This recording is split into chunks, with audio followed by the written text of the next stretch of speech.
Ibu-ibu hayang berkah ibu, karena kebiasaan mubarasan memang doa sampai memang penutup. Ayo nama wayahnya bu, kudu nanti ke Angles ya, supaya orang melaksanakan kehadiran jeung memperingati Isra dan Salam Mi'raj kita benar-benar orang beruntung. Ulah nepi kabun buntung.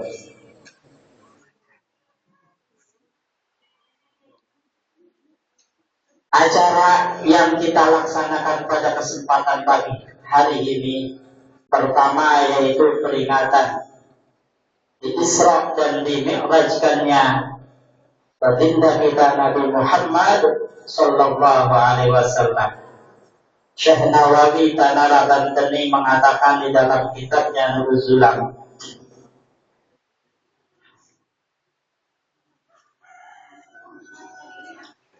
yajibu ala kulli mukallafin ayya'taqida anna Allah akrama nabiyahu bil Isra'i wal Mi'raj.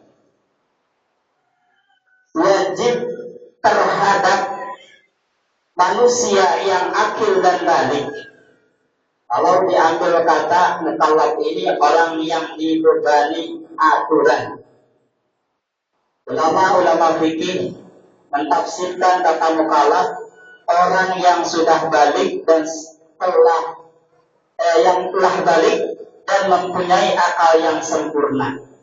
Ada suatu kewajiban yang harus dilaksanakan dengan hati kita, yaitu mengiktirafkan, meyakini bahwa Allah Subhanahu wa taala memuliakan seorang nabinya, yaitu Nabi Muhammad sallallahu alaihi wasallam bil Isra'i wal Mi'raj, dengan di Isra dan di Mi'rajkannya.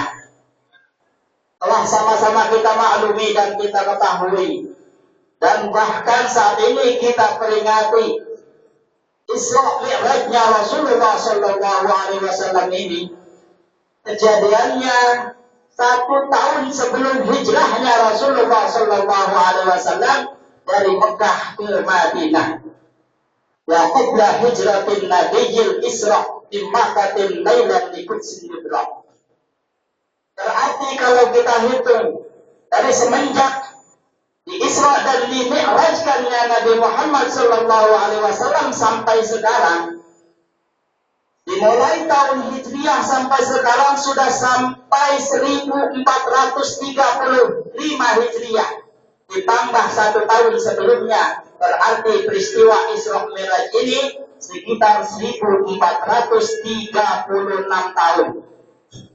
Tapi alhamdulillah dengan adanya keimanan kita masih mempercayai dan meyakini bahwa junjungan kita, pimpinan kita baginda Rasulullah sallallahu alaihi wasallam telah di-Isra dan di-Mi'rajkan oleh Allah Subhanahu wa taala.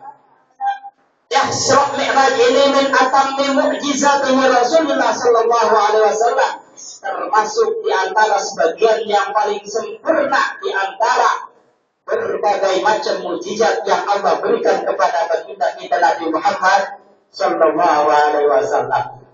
Barang siapa yang tidak mempercayai diisrakannya Nabi kita, itu tidak digolongkan terhadap orang muslim, orang yang beriman. Itu bisa menjadi murtad, keluar dari agama Islam. Na'udzubillah min dzalik. Karena ini sudah dinas di Al-Qur'an, subhanalladzi asra bi 'abdihi lailan minal masjidil haram. Adapun tentang meyakini peristiwa Mi'raj, ini ada beberapa pendapat ulama, di antaranya ada yang menguburkan orang yang tidak percaya.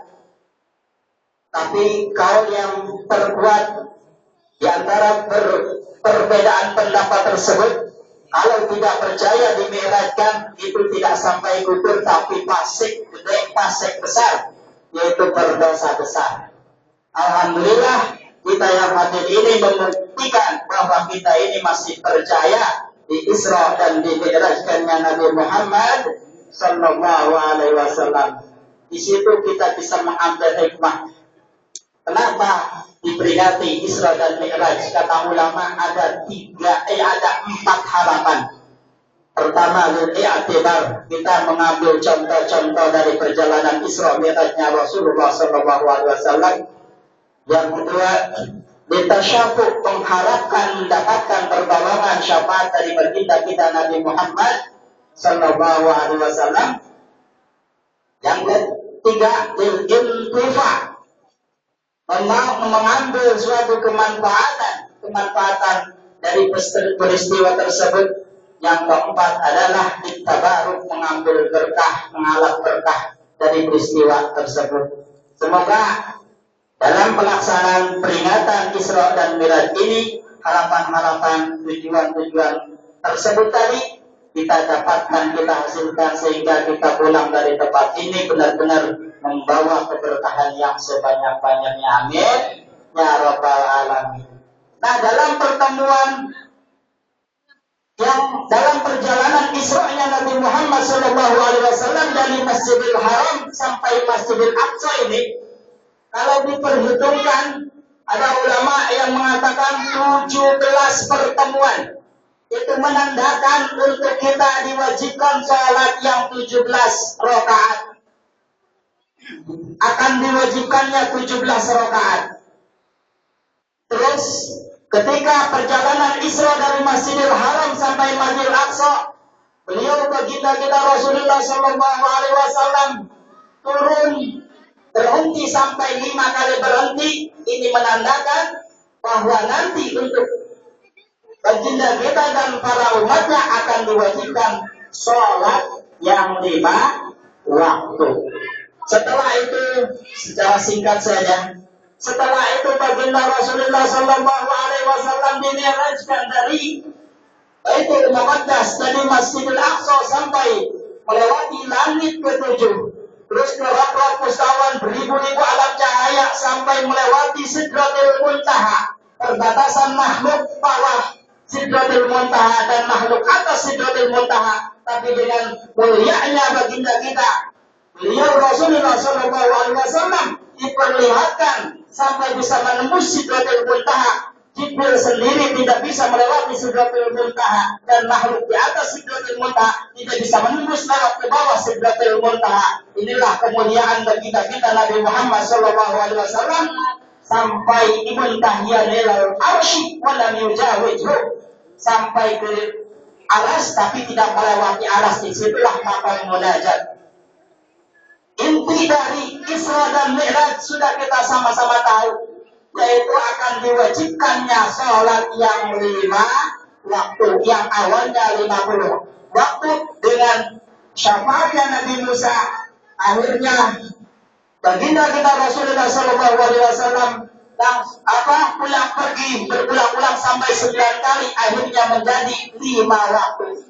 Tapi kelebihan untuk umat kita, sekalipun sholatnya berubah, pekerjaannya berubah menjadi sedikit, tapi pahala dan gajinya, pahalanya itu tidak berkurang, yaitu tetap diberikan 50 waktu.